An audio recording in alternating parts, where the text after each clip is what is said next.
The death toll from the wildfires that have left large black scars across big parts of Northern California stands at 40. Among the thousands of homes and buildings destroyed by the fires are a number of wineries. The Napa Region is famous for them, of course. Goose Cross is not one of them, but the flames came very close. And their winemaker, an expat New Zealander named Bill Nancarrow, whose clients have included President Obama and music and movie stars, says it's been dreadful to watch near neighbours simply burnt from the face of the earth.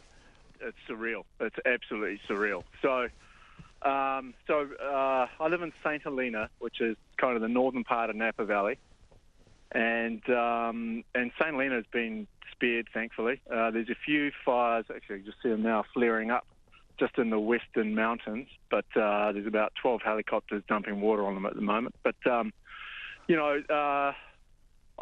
I was actually at work at the winery at 10:30 at night, because we're in the middle of harvest, and walked out, and I just saw this ridge line to the southeast, southeast, alight, and I was like, damn, that's a big fire, and it was really windy, so I ran down, drove down to a friend's place because I knew he lived down there. I just wanted to make sure he was awake and aware of what was going on, and ended up staying there for a few hours, and a whole group of us helped him save his property, basically, from the fire. So I got pretty close to it. That was on Sunday night. And then woke up Monday and just saw the utter devastation, not just from that fire, but what was even worse, in the Tubbs Lane fire, which devastated Santa Rosa. I mean, just went through suburbs and incinerated, houses after houses. It's just unbelievable. So I've got friends over there who've lost everything. If I look to the due east, about a quarter of a mile away, where the mountainside is, it is black. A quarter of a mile? There's a house that they solved. Yep. Yeah. I'll send Bridget a photo. Gosh, it is so. We'd love that. Black. Thank you. We'll overlay it. So, in fact, by the time this goes here, we will have done that. We will have. So, thank you. But it's that close. Yeah. And then, of course, it's spread over a gigantic distance. I think twice the size of the Abel Tasman National Park is the total distance that the fires have now destroyed. So, what they call the big fire, because, I think we got up to 15 individual fires all at the same time. The Atlas Peak fire, that headed east, and that's just that's a lot of scrubland, mountainous region. There are properties and the likes, and then it got close to Lake Berryessa, and there's a few little settlements out there, so they were evacuated. There's a lot of vacant, mountainous, hilly land that got torched, and the thing was, we had a record wet winter. And then a very dry, hot summer, and so there was a lot of vegetative growth up in those hillsides from the winter that dried out. So there was just so much material ready and waiting to burn. Yeah.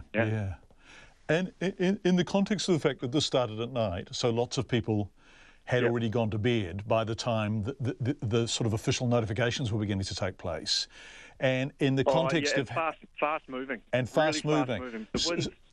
The winds were, 30 to 50 miles an hour, occasional gust, above that.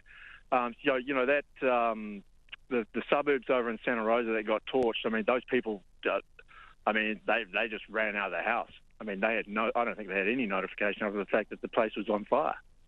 And I don't want to sound dramatic, but I imagine that's how it was. And it was just so fast moving that it was hard for people to react to. In that context, the death toll of 40, which is appalling, just absolutely tragic and devastating, is also at some level maybe not as high as it might have been, because it was late. The flames were moving so fast, and people simply didn't know there were fires upon them, did they? Yeah. And John, the occasional report that I see, there's still people missing, unaccounted for. So I would imagine that count's going to go up. Unfortunately, there's a lot of elderly people apparently, and the number that have been found that have passed away. And it's just unbelievable. It is surreal. You just stand here, like I'm standing in the middle of the valley, and a couple of days ago, when there was a little bit more fire activity, you just looked around and there were fires on the ridges, and you just sat here and watched, and planes came in and helicopters came in. and dumping water on it, and then and then there's the firefighters, the first responders. Those guys are incredible heroes. They're just there, keeping the fires at bay as best they can. It's Bill Nancarrow, who is a Kiwi but now a winemaker in the Napa Valley.